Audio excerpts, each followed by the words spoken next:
नमस्कार दोस्तों, आप सभी का स्वागत है। आज के वीडियो में हम श्रीमद् भागवत गीता के 11वें अध्याय का महात्म्य पढ़ेंगे। चलिए शुरू करते हैं। श्री महादेव जी कहते हैं, प्रिय, गीता के वर्णन से संबंध रखने वाली कथा एवं विश्व रूप अध्याय के पावन महात्म्यों को श्रवण करो। विशाल नेत्रों वाली पार्वती, इस अध्याय के महात्म्य का पूरा वर्णन नहीं किया जा सकता। इसके संबंध में सहस्त्रों कथाएं हैं। उनमें से एक यहाँ कही जाती है। प्रणीता नदी के तट पर मेघकर्ण नाम से विख्यात एक बहुत बड़ा नगर है। उसके प्राकार यानी चार दीवारी और गोपुर यानी द्वार बहुत ऊंचे हैं। वहाँ बड़ी बड़ी विश्रामशालाएं हैं जिनमें सोने के खंभे शोभा दे रहे हैं। उस नगर में श्रीमान, सुखी, शांत, सदाचारी तथा जितेंद्रिय मनुष्यों का निवास है। वहाँ हाथ में शार्ग नामक धनुष धारण करने वाले जगदीश्वर भगवान विष्णु विराजमान है।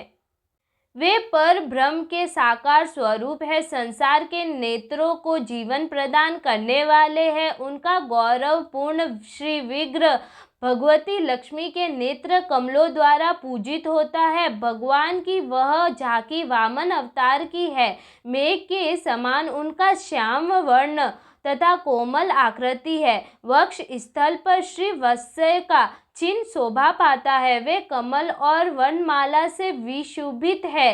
अनेक प्रकार के आभूषणों से सुशोभित हो भगवान वामन रत्न युक्त समुद्र के सदृश जान पड़ते हैं। पीतांबर से उनके श्याम विग्रह की कांति ऐसी प्रतीत होती है मानो चमकती हुई बिजली से घिरा हुआ स्कंद मेघ शोभा पा रहा हो। उन भगवान वामन का दर्शन करके जीव जन्म एवं संसार के बंधन से मुक्त हो जाता है। उस नगर में मेखला नामक महातीर्थ है जिसमें स्नान करके मनुष्य शाश्वत वैकुंठ धाम को प्राप्त होता है। वहाँ जगत के स्वामी करुणा सागर भगवान नरसिंह का दर्शन करने से मनुष्य 7 जन्मों में किए हुए घोर पाप से छुटकारा पा जाता है। जो मनुष्य मेखला में गणेश जी का दर्शन करता है वह सदा दुस्तर विघ्नों के भी पार हो जाता है। उसी मेघकर्ण नगर में कोई श्रेष्ठ ब्राह्मण थे जो ब्रह्मचार्य परायण, ममता और अहंकार से रहित, वेद शास्त्रों में प्रवीण, जितेंद्रिय तथा भगवान वासुदेव के शरणागत थे। उनका नाम सुनंद था। प्रिय, वे शार्ग धनुष धारण करने वाले भगवान के पास गीता के 11वें अध्याय विश्व रूप दर्शन योग का पाठ किया करते थे। उस अध्याय के प्रभाव से उन्हें ब्रह्म ज्ञान की प्राप्ति हो गई थी। परमानंद संदेह से पूर्ण उत्तम ज्ञानमयी समाधि के द्वारा इंद्रियों के अंतर्मुख हो जाने के कारण वे निश्चल स्थिति को प्राप्त हो गए थे और सदा जीवन मुक्त योगी की स्थिति में रहते थे। एक समय जब बृहस्पति सिंह राशि पर स्थित थे, महायोगी सुनंद ने गोदावरी तीर्थ की यात्रा आरंभ की। वे क्रमशः विरज तीर्थ, तारा तीर्थ, कपिला संगम, अष्ट तीर्थ, कपिला द्वार, नरसिंह वन, अंबिकापुरी तथा कर स्थानपुरी आदि क्षेत्रों में स्नान और दर्शन करते हुए विवाह मंडप नामक नगर में आए। वहां उन्होंने प्रत्येक घर में जाकर अपने ठहरने के लिए स्थान मांगा, परंतु कहीं भी उन्हें स्थान नहीं मिला। अंत में गांव के मुखिया ने उन्हें एक बहुत बड़ी धर्मशाला दिखा दी। ब्राह्मण ने साथियों सहित उसके भीतर जाकर रात में निवास किया। सवेरे होने पर उन्होंने अपने को तो धर्मशाला के बाहर पाया, किंतु उनके और साथी नहीं दिखाई दिए। वे उन्हें खोजने के लिए चले। इतने में ही ग्रामपाल मुखिए से उनकी भेंट हो गई। ग्रामपाल ने कहा, मुनि श्रेष्ठ, तुम सब प्रकार से दीर्घ आयु जान पड़ते हो। सौभाग्यशाली तथा पुण्यवान पुरुषों में तुम सबसे पवित्र हो। तुम्हारे भीतर कोई लोकोत्तर प्रभाव विद्यमान है। तुम्हारे साथी कहाँ गए और कैसे इस भवन से बाहर हुए, इसका पता लगाओ। मैं तुम्हारे सामने इतना ही कहता हूँ कि तुम्हारे जैसा तपस्वी मुझे दूसरा कोई नहीं दिखाई देता। विप्रवर, तुम्हें किस महामंत्र का ज्ञान है, किस विद्या का आश्रय लेते हो तथा किस देवता की दया से तुम्हें अलौकिक शक्ति आ गई है। भगवान, कृपा करके इस गांव में रहो, मैं तुम्हारी सब सेवा शुश्रूषा करूँगा। यो कहकर ग्रामपाल ने मुनीश्वर सुनंद को अपने गांव में ठहरा लिया। वह दिन रात बड़ी भक्ति से उनकी सेवा टहल करने लगा। जब 7-8 दिन बीत गए तब एक दिन प्रातःकाल आकर वह बहुत दुखी हो महात्मा के सामने रोने लगा और बोला, हाय, आज रात में राक्षस ने मुझ भाग्यहीन के बेटे को चबा लिया। मेरा पुत्र बड़ा ही गुणवान और भक्तिमान था।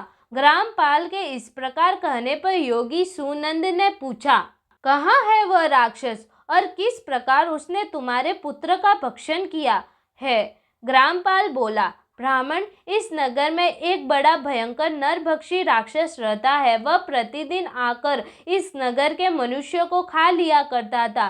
तब एक दिन समस्त नगरवासियों ने मिलकर उससे प्रार्थना की, राक्षस, तुम हम सब लोगों की रक्षा करो, हम तुम्हारे लिए भोजन की व्यवस्था किए देते हैं। यहाँ बाहर के जो पातिक रात में आकर नींद लेने लगे उनको खा जाना। इस प्रकार नागरिक मनुष्यों ने गांव के मुझ मुखिया द्वारा इस धर्मशाला में भेजे हुए पातिकों को ही राक्षस का आहार निश्चित किया।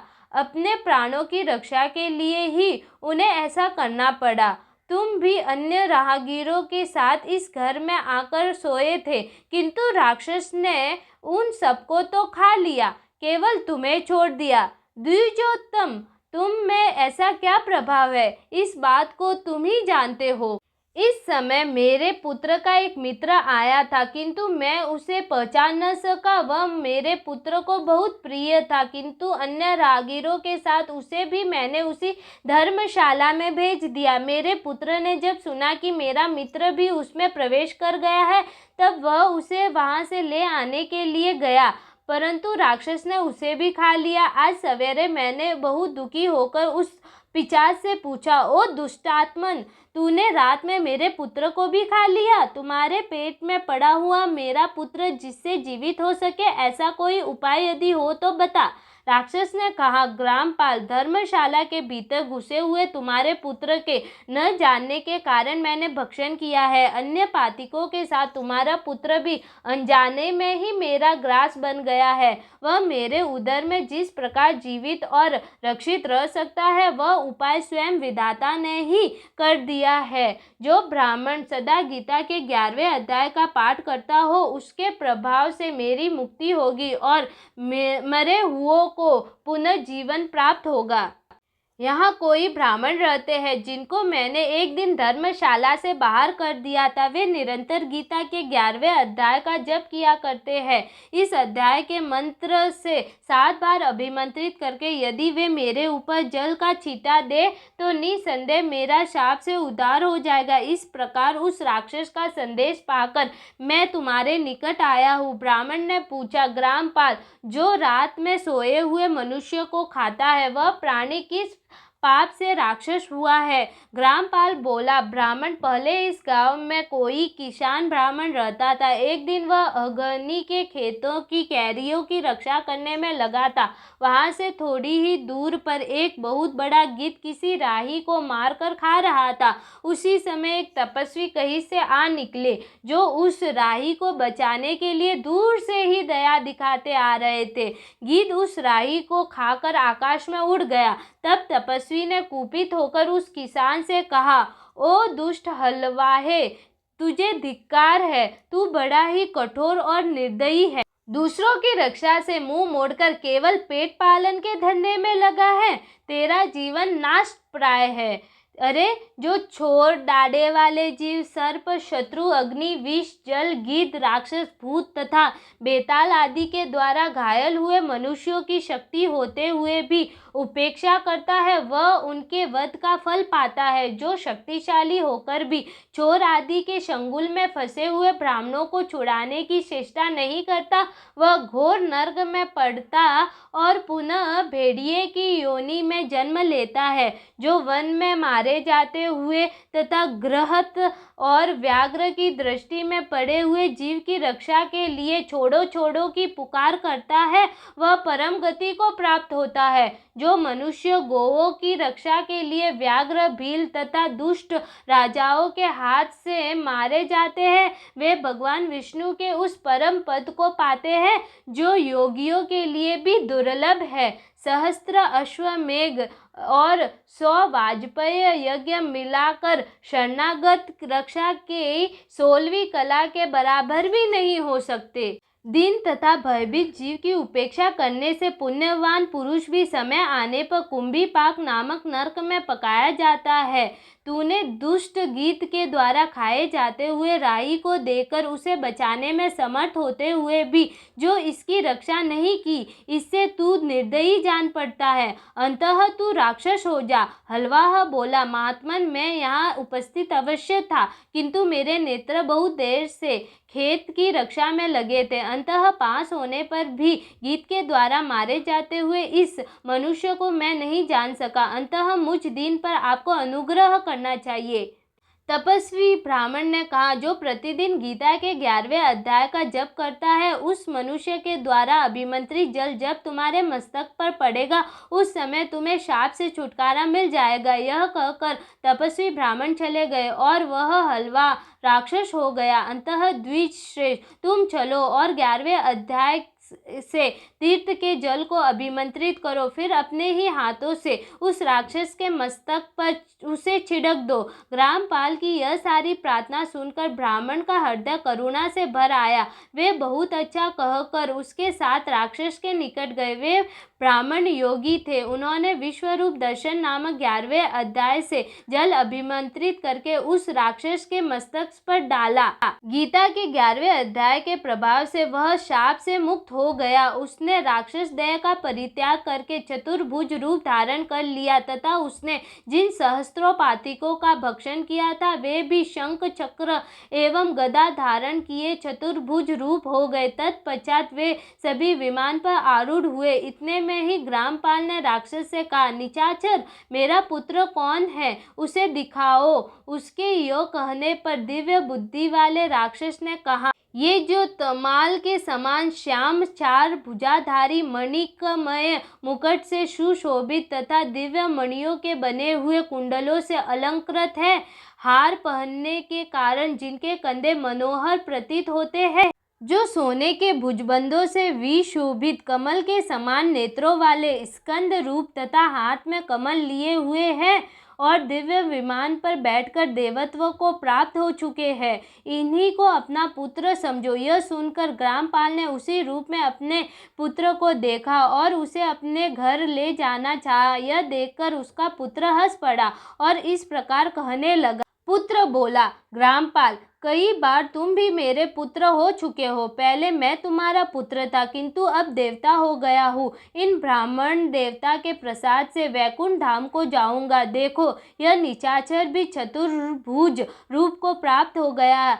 11वें अध्याय के महात्म्य से यह सब लोगों के साथ श्री विष्णु धाम को जा रहा है। अंततः तुम भी इन ब्राह्मण देव से गीता के 11वें अध्याय का अध्ययन करो और निरंतर उसका जप करते रहो। इसमें संदेह नहीं कि तुम्हारी भी ऐसी ही उत्तम गति होगी। तात मनुष्यों के लिए साधु पुरुषों का संग सर्वथा दुर्लभ है, वह भी इस समय तुम्हें प्राप्त है। अंततः अपना अभिषेक करो। धन, भोग, दान, यज्ञ, तपस्या और पूर्व कर्मों से क्या लेना। विश्वरूप अध्याय के पाठ से ही परम कल्याण की प्राप्ति हो जाती है। पूर्णानंद संदेह स्वरूप श्री कृष्ण नामक ब्रह्म के मुख से कुरुक्षेत्र में अपने मित्र अर्जुन के प्रति जो अमृतमयी उपदेश निकला था, वही श्री विष्णु का परम तात्विक रूप है। तुम उसी का चिंतन करो, वह मोक्ष के लिए प्रसिद्ध रसायन है। संसार भय से डरे हुए मनुष्यों की आदि व्याधि का विनाशक तथा अनेक जन्म के दुखों का नाश करने वाला है।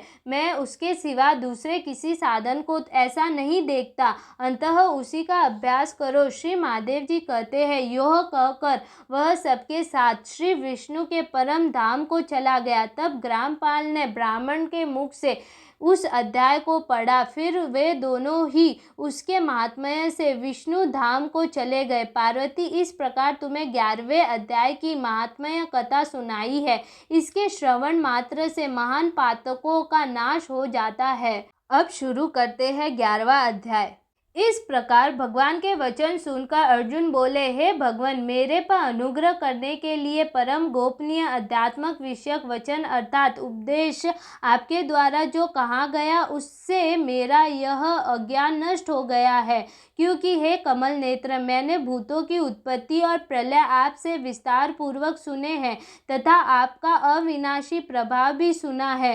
हे परमेश्वर, आप अपने को जैसा कहते हो यह ठीक ऐसा ही है, परंतु हे पुरुषोत्तम, आपके ज्ञान, ऐश्वर्य, शक्ति, बल, वीर्य और तेज युक्त रूप को प्रत्यक्ष देखना चाहता हूँ। इसीलिए हे प्रभु, मेरे द्वारा वह आपका रूप देखा जाना शक्य है ऐसा यदि मानते हो तो हे योगेश्वर, आप अपने अविनाशी स्वरूप का मुझे दर्शन कराइए। इस प्रकार अर्जुन के प्रार्थना करने पर श्री कृष्ण भगवान बोले, हे पार्थ, मेरे सैकड़ों तथा हजारों नाना प्रकार के और नाना वर्ण तथा आकृति वाले अलौकिक रूपों को देख। हे भरतवंशी अर्जुन, मेरे में आदित्यों के अर्थात आदिति के द्वादश पुत्रों को और 8 वसुओं को, 11 रुद्रों को तथा दोनों अश्विनी कुमारों को और 49 मरुगणों को देख तथा और भी बहुत से पहले न देखे हुए आश्चर्यमय रूपों को देख। हे गुडाकेश, अब इस मेरे शरीर में एक जगह स्थित हुए चराचर सहित संपूर्ण जगत को देख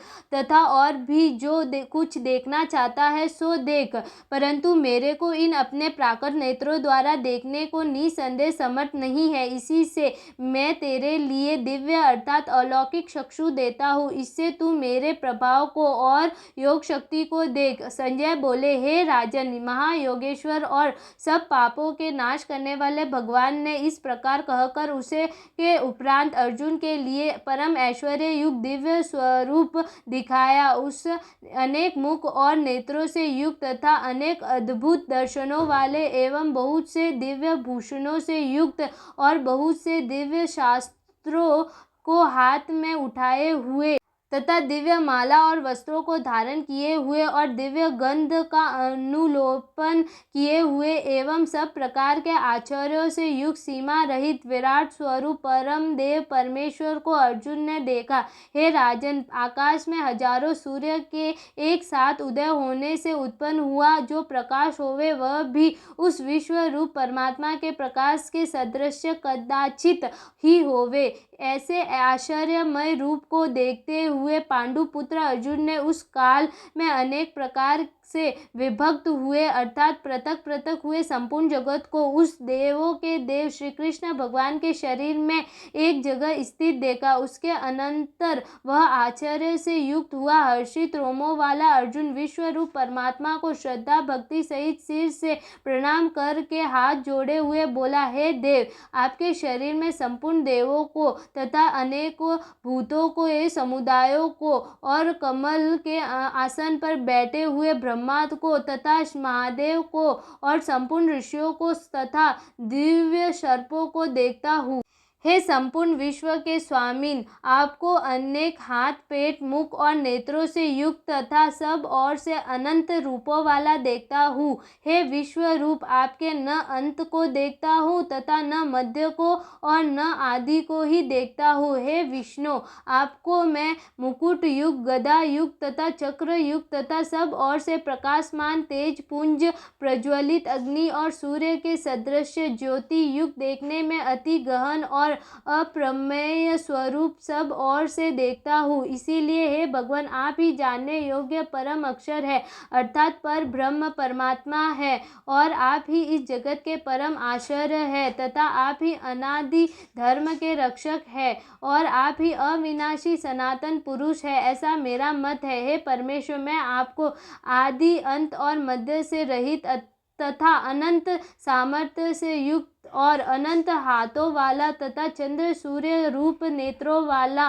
और प्रज्वलित अग्नि रूप मुख वाला तथा अपने तेज से इस जगत को तापायमान करता हुआ देखता हूँ। हे महात्मन, यह स्वर्ग और पृथ्वी के बीच का संपूर्ण आकाश तथा सब दिशाएं एक आप से ही परिपूर्ण है तथा आपके इस अलौकिक और भयंकर रूप को देखकर तीनों लोग अति व्यथा को प्राप्त हो रहे हैं। हे गोविंद, वे सब देवताओं के समूह आप में ही प्रवेश करते हैं और कई एक भयभीत होकर हाथ जोड़े हुए आपके नाम और गुणों का उच्चारण करते हैं तथा महर्षि और सिद्धों के समुदाय कल्याण होवे ऐसा कहकर उत्तम उत्तम स्त्रोत द्वारा आपकी स्तुति करते हैं। हे परमेश्वर, जो एकादश रुद्र और द्वादश आदित्य तथा 8 वसु और साध्यगण विश्वेश देव तथा अश्विनी कुमार और मरुगण और पितरों का समुदाय तथा गंधर्व यक्ष राक्षस और सिद्ध गणों के समुदाय है, वे सब भी विस्मित हुए आपको देखते हैं।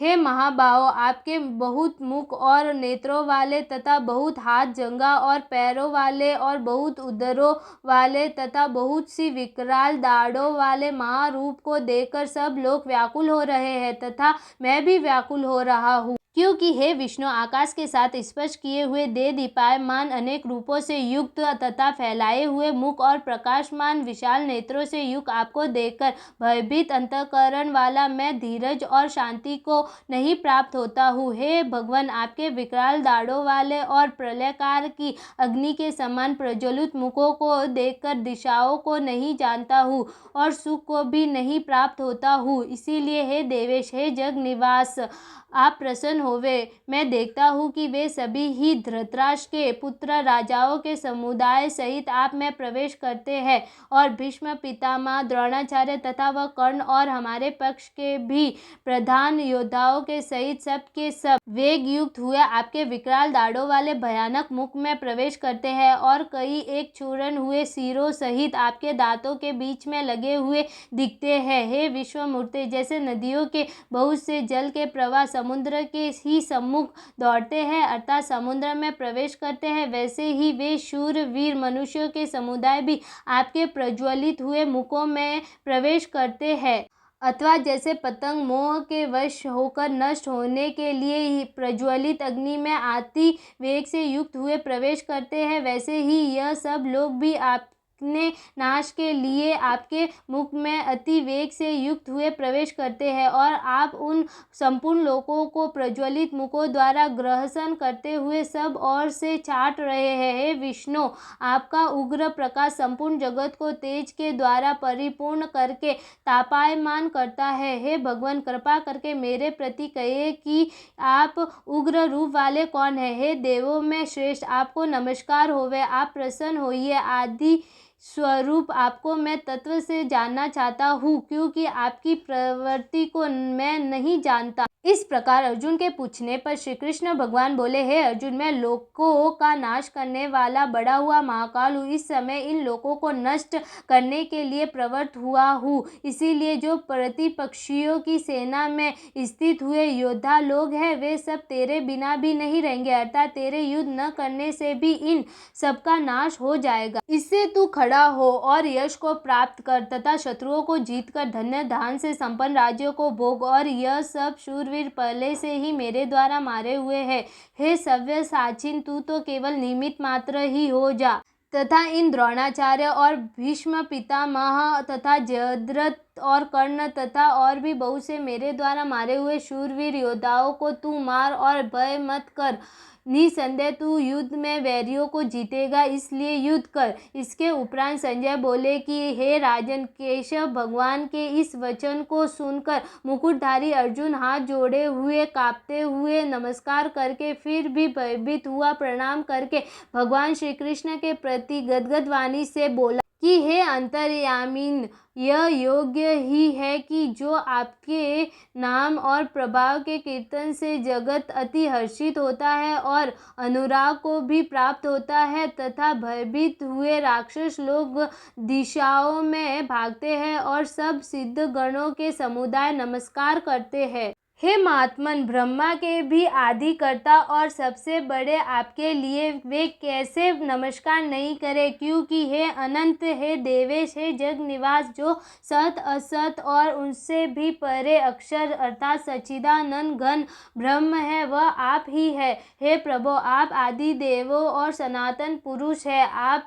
इस जगत के परम आश्चर्य और जानने वाले तथा जानने योग्य और परम धाम है। हे अनंत रूप, आप से यह सब जगत व्याप्त अर्थात परिपूर्ण है। हे हरे, आप वायु, यमराज, अग्नि, वरुण, चंद्रमा तथा प्रजा के स्वामी ब्रह्मा और ब्रह्मा के भी पिता है। आपके लिए हजारों बार नमस्कार नमस्कार होवे, आपके लिए फिर भी बारंबार नमस्कार नमस्कार होवे। हे अनंत सामर्थ्य वाले, आपके लिए आगे से और पीछे से भी नमस्कार होवे। हे सर्वा आत्मा, आपके लिए सब ओर से ही नमस्कार होवे, क्योंकि अनंत पराक्रमशाली आप सब संसार को व्याप्त किए हुए हैं, इससे आप ही सर्व रूप है। हे परमेश्वर, सखा ऐसे मानकर आपके इस प्रभाव को न जानते हुए मेरे द्वारा प्रेम से अथवा प्रमाण से भी हे कृष्ण, हे यादव, हे सखे, इस प्रकार जो कुछ हठपूर्वक कहा गया है, और हे अच्युत, जो आप हंसी के लिए विहार, शय्या, आसन और भोजन आदि को मैं अकेले अथवा उन सखाओं के सामने भी अपमानित किए गए हैं, वह सब अपराध अप्रमेय स्वरूप अर्थात अचित्य प्रभाव वाले आपसे मैं क्षमा कराता हूँ। हे विश्वेश्वर, आप इस चराचर जगत के पिता और गुरु से भी बड़े गुरु एवं अति पूजनीय है। हे अतिशय प्रभाव वाले, तीनों लोकों में आपके समान भी दूसरा कोई नहीं है, फिर अधिक कैसे होवे। इससे हे प्रभु, मैं शरीर को अच्छी प्रकार चरणों में रख के और प्रणाम करके स्तुति करने योग्य आप ईश्वर को प्रसन्न होने के लिए प्रार्थना करता हूँ। हे देव, पिता जैसे पुत्र के और सखा जैसे सखा के और पति जैसे प्रिय स्त्री के, वैसे ही आप भी मेरे अपराध को सहन करने के लिए योग्य है। हे विश्वमूर्ते, मैं पहले न देखे हुए आश्चर्य मैं आपके इस रूप को देखकर हर्षित हो रहा हूँ और मेरा मन भय से अति व्याकुल भी हो रहा है। इसीलिए हे देव, आप उस अपने चतुर्भुज रूप को ही मेरे लिए दिखाइए। हे देवेश, हे जग निवास, प्रसन्न होइए। हे विष्णु, मैं वैसे ही आपको मुकुट धारण किए हुए तथा गदा और चक्र हाथ में लिए हुए देखना चाहता हूँ। इसीलिए हे विश्व रूप, हे सहस्त्र बाहो, आप उसी चतुर्भुज रूप से युक्त होइए। इस प्रकार अर्जुन की प्रार्थना को सुनकर श्री कृष्ण भगवान बोले, हे अर्जुन, अनुग्रह पूर्वक मैंने अपनी योग शक्ति के प्रभाव से यह मेरा परम तेजोमय, सबका आदि और सीमा रहित विकराल रूप तेरे को दिखाया है, जो कि तेरे सिवा दूसरे से पहले नहीं देखा गया है। हे अर्जुन, मनुष्य लोक में इस प्रकार विश्व रूप वाला मैं न वेदों और यज्ञों के अध्ययन से तथा न दान से और न क्रियाओं से और न उग्र तपों से ही तेरे सिवा दूसरे से देखा जाने को शाक्य हूँ। इस प्रकार के मेरे इस विकराल रूप को देखकर तेरे को व्याकुलता न होवे और मूढ़ भाव भी न आवे और भय रहित प्रति युक्त मन वाला तू उस ही मेरे इस शंख चक्र गदा पद्म सहित चतुर्भुज रूप को फिर देख। उसके उपरांत संजय बोले, हे राजन, वासुदेव भगवान ने अर्जुन के प्रति इस प्रकार कहकर फिर वैसे ही अपने चतुर्भुज रूप को दिखाया और फिर महात्मा कृष्ण ने सौम्य मूर्ति होकर इस भयभीत हुए अर्जुन को धीरज दिया। उसके उपरांत अर्जुन बोले, हे जनार्दन, आपके इस अति शांत मनुष्य रूप को देखकर अब मैं शांत चित्त हुआ अपने स्वभाव को प्राप्त हो गया हूँ। इस प्रकार अर्जुन के वचनों को सुनकर श्री कृष्ण भगवान बोले, हे अर्जुन, मेरा यह चतुर्भुज रूप देखने में अति दुर्लभ है कि जिसको तुमने देखा है, क्योंकि देवता भी सदा इस रूप के दर्शन करने की इच्छा वाले हैं। हे अर्जुन, न वेदों से, न तप से, न दान से और न यज्ञ से इस प्रकार चतुर्भुज रूप वाला मैं देखा जाने को शाक्य हूँ कि जैसे मेरे को तूने देखा है। परंतु हे श्रेष्ठ तपो वाले अर्जुन, अनन्य भक्ति करके तो इस प्रकार चतुर्भुज रूप वाला मैं प्रत्यक्ष देखने के लिए और तत्व से जानने के लिए तथा प्रवेश करने के लिए अर्थात एक ही भाव से प्राप्त होने के लिए भी शाक्य हूँ। हे अर्जुन, जो पुरुष केवल मेरे ही लिए सब कुछ मेरा समझता हुआ यज्ञ, दान और तप आदि संपूर्ण कर्तव्य कर्मों को करने वाला है और मेरे परायण है, अर्थात मेरे को परम आश्चर्य और परम गति मानकर मेरी प्राप्ति के लिए तत्पर है तथा मेरा भक्त है, अर्थात मेरे नाम गुण प्रभाव और रहस्य के श्रवण कीर्तन मनन ध्यान और पठन पाठन का प्रेम सहित निष्काम भाव से निरंतर अभ्यास करने वाला है और आसक्ति रहित है, अर्थात स्त्री पुरुष और धनादि संपूर्ण संसारिक पदार्थों से स्नेह रहित है और संपूर्ण भूत प्राणियों में वैर भाव से रहित है। ऐसा वह अनन्य भक्ति वाला पुरुष मेरे को ही प्राप्त होता है। ओम नमो भगवते वासुदेवाय नमः। यहीं पर हमारा अध्याय समाप्त होता है। अगर आपको यह वीडियो अच्छा लगा हो तो इसे लाइक और शेयर ज़रूर करें। ऐसे ही वीडियोस को देखने के लिए चैनल को सब्सक्राइब करें। धन्यवाद।